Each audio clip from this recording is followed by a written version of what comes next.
খেলছে ওই জায়গাটাতে সাধারণত যেটা হয় যে আমরা যদি ইফতেখারের খেলাটা লক্ষ্য করি, ইফতেখার কিন্তু এসে ওই জায়গাটায় স্লো খেলে, কিন্তু নিজেকে গুছানোর চেষ্টা করে।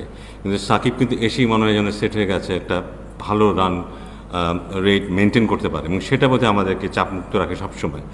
কতগুলি ম্যাচে কিন্তু সেটা হয়েছে।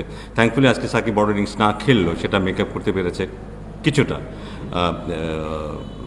রিয়াদ এবং ইফতেখার। সো আমার মানে সাকিবের পারফরমেন্সটা এখানে খুব গুরুত্বপূর্ণ ছিল আমাদের কতগুলি ম্যাচে।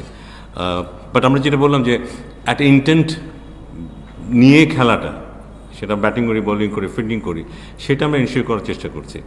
হারজিত তো থাকবেই খেলায়, কিন্তু আমরা ইন্টেন্টটা মেনটেন করার চেষ্টা করছি, ফোকাসটা ওইখানেই। টুর্নামেন্ট শুরুর আগে একরকম ছিল, বা টুর্নামেন্ট শুরুর পরে একজন খেলোয়াড় যখন এভাবে পারফর্ম করে, ওটাই তার প্র্যাকটিস। কিন্তু আমি আজকে সেটা নিয়ে আলাপ করছিলাম ওর সাথে।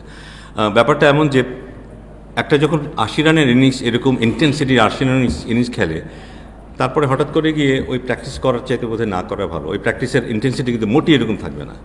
৮০ রানের এটা শুধু একটা কম্পিটিশন না, এটা একটা প্র্যাকটিসও। কিন্তু আমি যখন আবার নেটে যাব প্র্যাকটিসের জন্য, এই ইন্টেন্সিটি মোটেই থাকবে না কিন্তু। So not necessarily it's going to work for you. এবং একজন খেলোয়াড় যে ১৫ বছর ধরে day in and day out খেলে আসছে, খেলাটা তার কিন্তু মুখস্থ।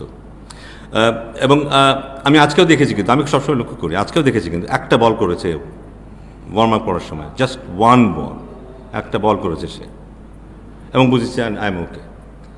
সো ও এনার্জি প্রিজার্ভ করে, খুব ওর অ্যাওয়ারনেসটা দুর্দান্ত, খুব লক্ষ্য করে সব কিছু। আমরা অনেক সময় মনে করি যে ও বোধহয় এই সে করে বেড়াচ্ছে।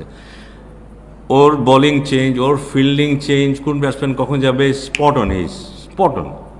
এটা কিন্তু এমনি হয় না। সবার শক্তির কোন জায়গাগুলো কোথায়, দুর্বলতার জায়গাগুলো কোথায়, বিপক্ষ দলে কে খেলছে, ডানহাতি বাঁহাতি, কে ভালো ফর্মে আছে, কে, এভরিথিং ওর মুখস্থ কিন্তু।